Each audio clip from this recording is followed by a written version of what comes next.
Some weird things happen to bilingual people. Some strange things happen with language and the way their brain works. Let's look at some of those. One of the things is they do mix up the languages, even though they seem to be able to speak one language or speak the other. Sometimes they'll mix them up and start to use the words in an unnatural way. It's basically like Spanglish, but I've even heard English speakers do their own form of Spanglish, where they let the Spanish meaning of the word influence the way they use their English words. For example, I hear English speakers living in Spanish-speaking countries start to refer to the downtown area or downtown as just center, the center, because in Spanish it's el centro, which means the center. Typically, though, in English, in the US anyway, if you said I'm going to the center, people would think maybe you were going to some type of health center or a youth center or some specific place dedicated to activities for a certain group of people, not the center of the city. Now, if you've ever seen two bilinguals speaking to each other, even though they don't necessarily use a lot of Spanglish, or mixing of the two languages, sometimes they will just skip from one word or one phrase, especially if they feel it's easier to say in the other language. And the other person, because they speak the two languages, will seamlessly understand the other person. For example, I don't use Spanglish. I try to avoid it because I don't want to mess up my Spanish or my English. But I hear people using Spanish and I understand them perfectly because it's just either Spanish or English getting mixed together. Now, there's another thing called accent chameleons. And I know that this happens to me sometimes. I'd like to know in the comments if it happens to you. Because we are making an effort to learn another language, to speak another language, we learn to imitate the accent of the native speakers. And sometimes it's hard to turn this off. So even if I just happen to be speaking with Southerners from the United States, who some of them have a distinctive accent, I feel a natural urge to want to imitate that accent. But that can come across like you're making fun of them or something like that. No, a lot of us, though, we get away with saying y'all if we're from the North, where I'm from. And Southerners don't seem to mind that at all because they probably believe that's the best way to say y'all and not you guys or yous guys or something like that. Now, some people might have problems with false friends or false cognates and use words like embarazada, which means pregnant, instead of embarrassed. So if you mix these two words up, that could be embarrassing because they sound really similar. They look very similar, but they have two completely different meanings. Some bilingual people might even dream in both languages, or they might just dream in one language one night and the other language another night. I know I've dreamt in Spanish and I don't do it all the time, but I can't control it. It just happens.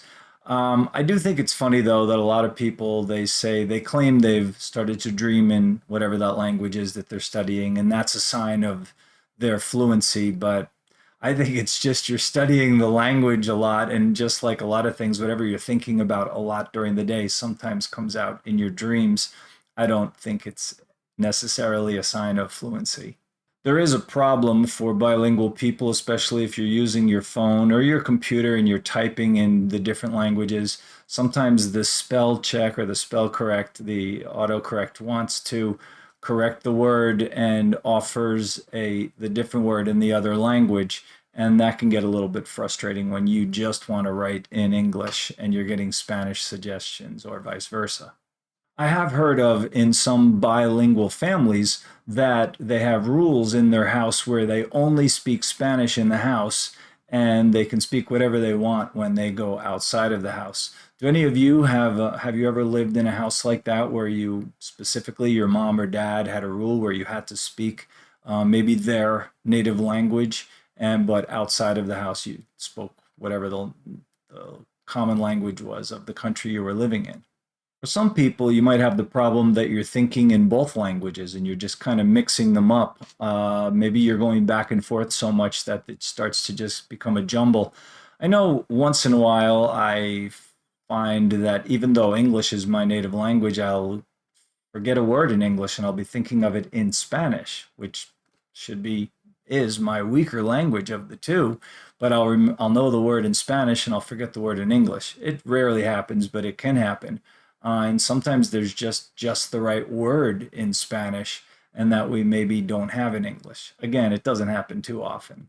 Sometimes there's difficulty with pronouncing certain names. If I see a name that looks like a name that's derived from Spanish, even though I'm in the US or it might be an American person, I don't know if I should pronounce it the Spanish way or the English way. Now, I'm from the East Coast, but I've been to California and Texas and New Mexico. And when I see names of towns and places in Spanish there, and I'm not from there, I don't know how the locals pronounce the names of them. I only know how to, I would guess, the name and the pronunciation in Spanish. And I have to, I mean, not the most common names like I know to say Sacramento and not Sacramento, which is pretty close anyway. And I wouldn't say Los Angeles, I would say Los Angeles. But when it comes to smaller towns or smaller areas, places or names of things or places in Spanish that I've never heard a native person from that area say in English, I'm going to say it in Spanish. And I've had that happen and they look at me like, what? Like I'm saying it some strange way because they have their American way of saying the Spanish word. And you can't always figure out what it's going to be. Now, as a translator and interpreter, I've had times where I've been with friends who only spoke one of the languages, and so I wound up interpreting and translating between friends back and forth constantly. And after a while, your brain just gets fried, and you turn the Spanish-speaking person says something, and you turn to your English-speaking friend, and you think you're translating, but you're actually just speaking. You're speaking Spanish to your English-speaking person. You just wind up repeating the words, but you think you're actually translating, and they look at you. It's funny because they look at you like, what? You just repeated what he said, and you don't even realize you're doing it because after a while, people think that when you're interpreting or translating, you're just speaking, but it's a lot of brain power going because you're not. You're constantly thinking. You're constantly processing everything you're saying and everything everyone else is saying, and you can only do it for so long at a high level or at a good level.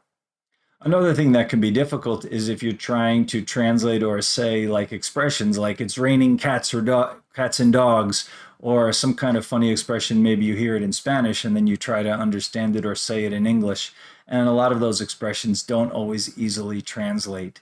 Some of them do. Amazingly, they translate directly, and you wonder how that happened too, but most of them don't. This is kind of related to how to pronounce the Spanish words, except it happens when, like, if you go to a restaurant and you see Spanish food names on a menu, and you're with your English-speaking family, and so should you say taco or taco?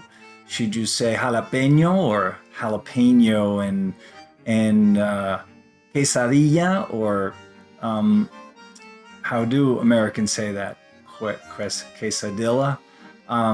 Sometimes you wonder how to pronounce certain, especially Spanish food names. If they're completely brand new, you're probably going to try to say it the correct Spanish way. Hopefully you have a good accent. If you don't have the greatest accent, please book a class with me. I'll help you with that. I love working with English speakers to help you get a really good Spanish accent. I basically just condense and teach you everything I learned in my Spanish phonetics class and all of my experience speaking Spanish for about 40 years to help you to have a really good accent in Spanish. It's fun.